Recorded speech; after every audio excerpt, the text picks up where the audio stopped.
করলেন, সাহাবীরা বলছে। এই জন্য ওয়াজকে ওয়াজ বলা কোরআনের শব্দ, ওয়াজকে ওয়াজ বলা হাদিসের শব্দ, প্রোগ্রাম বলা এটা কোরআনের শব্দ না। হ্যাঁ, ওটা নতুন আধুনিক যে আজকে প্রোগ্রাম কোথায়? আমার তো আজকে 2টা প্রোগ্রাম। বাপরে, প্রোগ্রাম প্রোগ্রাম মানে খানার অনুষ্ঠান, প্রোগ্রাম বুড়া দুরা আগের দিনের অসন হুজুর যারা তারা করছে ওয়াজ, এখন তো আপনার প্রোগ্রাম করেন প্রোগ্রাম করেন। আমি ওয়াজে করি, আপনি প্রোগ্রাম করেন। আমি আজ পর্যন্ত কোনোদিন বলি নাই আলহামদুলিল্লাহ যাই আমার প্রোগ্রাম, ৭০ প্রোগ্রামের খেতা গিলাইবে না। প্রোগ্রাম কিতাব রব্বুল আলামিন বলেন ইয়াইজিকুম, আমি ওয়াজ করছি, এর চাইতে উত্তম শব্দ আর কি হইতে পারে? সাহাবীরা বলছেন ওয়াজানা রাসূলুল্লাহ ওয়াজ করলেন, এর চাইতে উত্তম শব্দ আর কি হইতে পারে? তাহলে এটা কার ওয়াজ? আল্লাহ। আল্লাহ বলেন বান্দা আমি তোমাদেরকে 6টি বিষয়ের ওয়াজ করছি। কয়টি বিষয়? 3টি করবা, 3টি ছাড়বে। 1 নাম্বার, ইন্নাল্লাহা ইয়া'মুরু বিল আদল, আল্লাহ তাআলা বলেন আমি তোমাদেরকে সর্বক্ষেত্রে ন্যায়পরায়ণতা, ইনসাফ। আমার এক ভাই, আপনি লম্বা সময় ধরে মোবাইল টিপতেছেন, আপনারে অনুরোধ করছি আপনি মাদ্রাসার ভিতরে গিয়া মোবাইল টিপেন। আপনার এতগুলো কথা বলার পরেও আপনার খামখেয়ালি গেল না, আল্লাহ আপনার উপরে রহম করেন, আল্লাহ আপনার উপরে দয়া করেন। আল্লাহ যেন আজকের পুরা মাহফিলের উসিলে আপনারে হেদায়েত দেয়। আশ্চর্য আশ্চর্য। ইন্নাল্লাহা ইয়া'মুরু বিল আদল, আল্লাহ তাআলা বলেন আমি তোমাদেরকে 3টি আদেশ করছি। 1 নাম্বার, সর্ব অবস্থায় ইনসাফ, ন্যায়পরায়ণতা, কখনোই বেইনসাফি জুলুম করবে না। আদল, ন্যায়পরায়ণতা যেন তোমার মধ্যে সর্বদা থাকে। তাহলে 1 নাম্বার কিসের আদেশ? ন্যায়পরায়ণতা। বলেন না কি?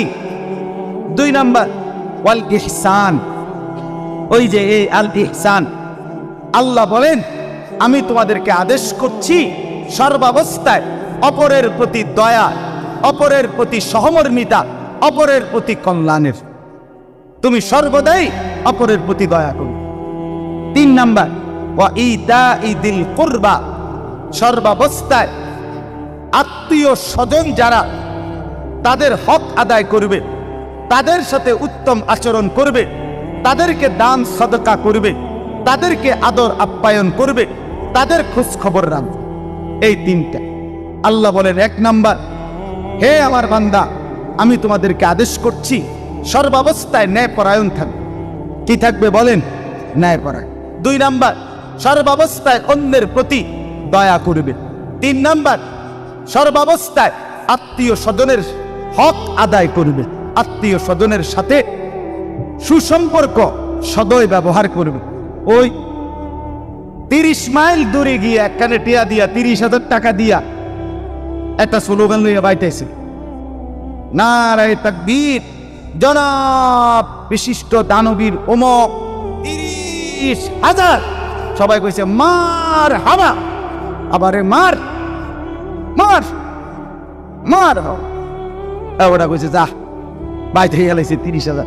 ওই স্লোগান লইয়া 30 মাইল দূরেতে আপন চাচাতো ভাই, আপন জ্যাঠা, আপন চাচা, আপন স্বজন বাড়ির পাশে 1,000 টাকা চাইছে, তাকে দেয় দেয়।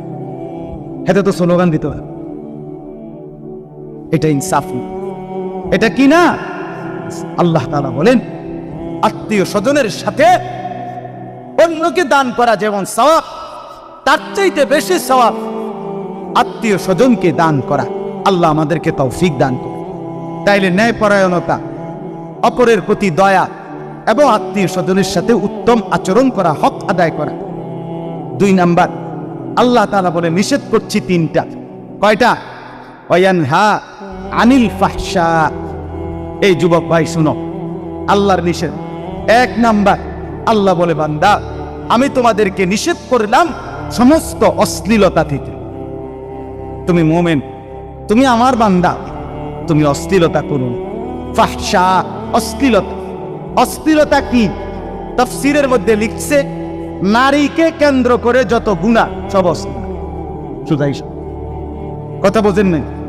নারীকে কেন্দ্র করে যত রকমের গুনাহ, এটাকে কি বলে? অশ্লীলতা। ওয়ালা তাকরাবুজ জিনা ইন্নাহু কানা ফাহিশা।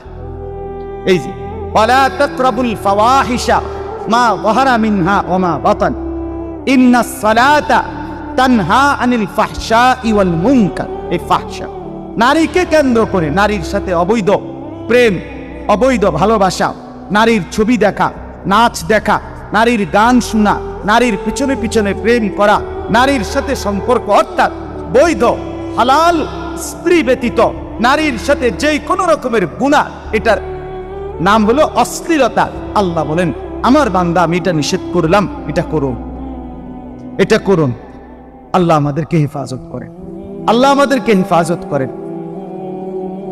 এরপরে আল্লাহ বলেন, ওয়াল মুনকার, সমস্ত গুনাহ আমি আল্লাহ নিষেধ করেছি। যত কবিরা গুনাহ, সব কবিরা গুনাহ থেকে তোমাকে আমি নিষেধ করলাম, তুমি করো না। 3 নাম্বার, ওয়াল বাগি, সীমা লঙ্ঘন, বাড়াবাড়ি, অর্থাৎ গুনাহ এবং নাফরমানি, পাপ অবাধ্যতার ক্ষেত্রে মারাবাড়ি করো, সীমা লঙ্ঘন। আর রাখেন আপনার এত কথা শুনলে চলন যাইতো না। আল্লাহ বলে, এটা কিন্তু আমার সাথে বাড়াবাড়ি করছে। আমার গুনার মধ্যে সীমা লঙ্ঘন করো না, তার মানে হলো তাফসীরের মধ্যে লিখছে লাগাতার গুনাহ হতে দিও না। এই কথাটা শেষ মনে রাখেন। গুনাহ 2 ধরনের, এক হলো আপনার আমার গুনাহ হয়, আমারও হয়, আপনারও হয়। কিন্তু বান্দা গুনার উপরে ইমানদার মুমিন টিকে থাকে না, জমে থাকে না। গুনাহ হয়, ভুল বুঝতে পারে, তো সাথে সাথে তওবা করে আল্লাহর কাছে মাফ চেয়ে নেয়। আল্লাহ তাআলা বলেন, এমন বান্দা আমার মুত্তাকি থাকে। কিন্তু গুনার উপরে ধারাবাহিক লাগাতার, অর্থাৎ আজকে 10 বছর আপনি বেনামাজ, আজকে 20 বছর আপনি সুদ খান, আজকে 20টা বছর টানা আপনার ঘরে রঙিন টেলিভিশন প্রতিদিন এক নিয়মে চলে, আপনার বউ বাচ্চা আপনার ঘরে, আহা, আপনার টাকায় কিনা আপনি ডিশের বিল দেন, তারা আপনার ডিশে পৃথিবীর সব নাচ গান ছবি নাটক আপনার ঘরে থাকা 30টা বছর টানা দেখে। তার মানে হলো আপনি এটারে গুনাই মনে করছেন না, আপনি এটাকে ত্যাগ করার কোনো মানসিকতাই রাখতেছেন না। আল্লাহ বলে, বান্দা এটা কিন্তু সীমা লঙ্ঘন, এমন সীমা লঙ্ঘনকারী বান্দাকে কিন্তু আমি ছাড়িনি। আল্লাহ বলেন, আমি নিষেধ করলাম। তাহলে 1 নাম্বার অশ্লীলতা, 2 নাম্বার কবিরা গুনাহ, 3 নাম্বার গুনাহ এবং নাফরমানি অবাধ্যতার ক্ষেত্রে সীমা লঙ্ঘন, বাড়াবাড়ি, বাড়াবাড়ি, অর্থাৎ লাগাতার লাগাতার।